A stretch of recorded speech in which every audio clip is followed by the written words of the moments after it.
we are going to talk about the relationship between circumference and arc length. Hopefully circumference is something you are familiar with. It is the perimeter of a circle, okay? And the equation for circumference is 2 pi r, where r is the radius, or because 2r is equal to d, right? Twice the radius is the diameter. Then it would be equal to just pi times the diameter, okay?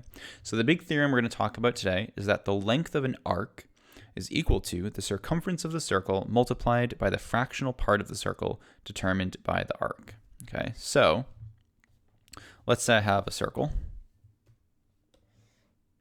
and I have an angle.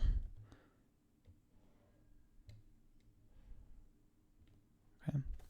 And let's say I have, call this like P and Q. Then I can say the length of arc PQ is equal to the measure of arc PQ, so how many degrees, divided by 360 degrees, times pi times d, or pi times 2r, okay? So if this length, let's say this is, I don't know, 30 degrees, right?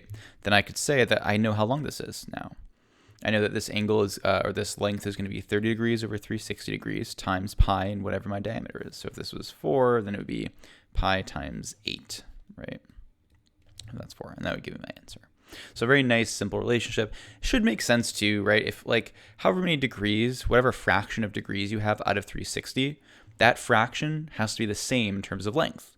So if I have, you know, an extreme case, if I have half of a circle's degrees are contained here, then also half the length of the circle must be contained there, right? So I'm going to have 1/2 times the circumference. So that theorem should make sense. It's a pretty natural conclusion just based on kind of proportional reasoning. All right, so let's do some examples. Let's find the radius of a circle with a circumference of 50 pi.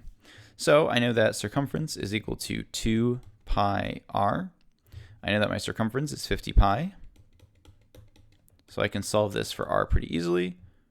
And I get that r is equal to 25. So this is kind of the base problem where like if you should know how to plug into the equation for circumference and solve for a missing variable. Example 2. Find the length of each arc of a circle with a 12 centimeter radius. Okay, so this is kind of what we were looking at in the hypothetical that now we're really going to do. So 30-degree arc, right? So maybe look something like, that's pretty bad. Probably close to, I'm bad at drawing. There's a 30-degree arc, okay? And I want to, so this arc here is 30 degrees. I want to figure out how long is that arc. So I'm going to do 30 degrees divided by 360 degrees times pi times the diameter, or twice the radius. So pi times 24 centimeters, okay? So when I do this, this gives me, if I simplify 30 over 360 times 24, I get 2 pi centimeters is my arc length. So if I call this PQ, then the length of PQ is 2 pi centimeters. Now we'll do it for 105. So I have 105 degrees divided by 360 degrees times pi times 24 centimeters. So this is, again, we'll say this is PQ arc is equal to this. When I multiply all of this out, I should find that I get 7 pi centimeters. Okay. So yeah, the proportion of degrees is going to be the same as the proportion of the circumference that is allotted for this little slot of arc. And our final example today, we have a diameter of a bicycle wheel is 70 centimeters. And I want to know how far will the bike travel if the wheel rotates 1,000 times. Okay, so it rotates 1,000 times. That means that what it's going to do is it's going to roll over its circumference 1,000 times. So I want to find the circumference first. So the circumference here is going to be 2 pi times, or no 2, because this is a diameter. So pi times the diameter, so pi times 70 centimeters. So I'm going to get, we'll say, I think we round this to like 220 centimeters. Okay. So then the total distance it's going to travel is going to be 1,000 times 220, and that's going to be equal to around 220,000 centimeters. Okay.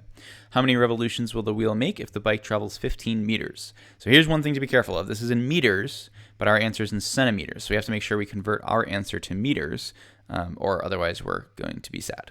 So here we go. The diameter is going to be equal to the number, not the diameter, sorry, the distance that it's going is the number of revolutions times the distance per revolution. And this is the same kind of setup we used in part A, right? The number of revolutions was 1,000, and the distance it was traveling each revolution was 220 centimeters. So now what we're going to do is say the distance is going to go, we have is 15 meters, and that's going to be equal to, we're solving for the number of revolutions, so I'm just going to call that x times the distance that we're traveling. So going to be 2.2 meters, right? Because I need to convert this 220 centimeters into meters instead. So then I can do x is going to be equal to 15 meters divided by 2.2 meters, and I will find that it is will rotate about 6.8 times. So we'll undergo 6.8 revolutions before stopping. And that's it.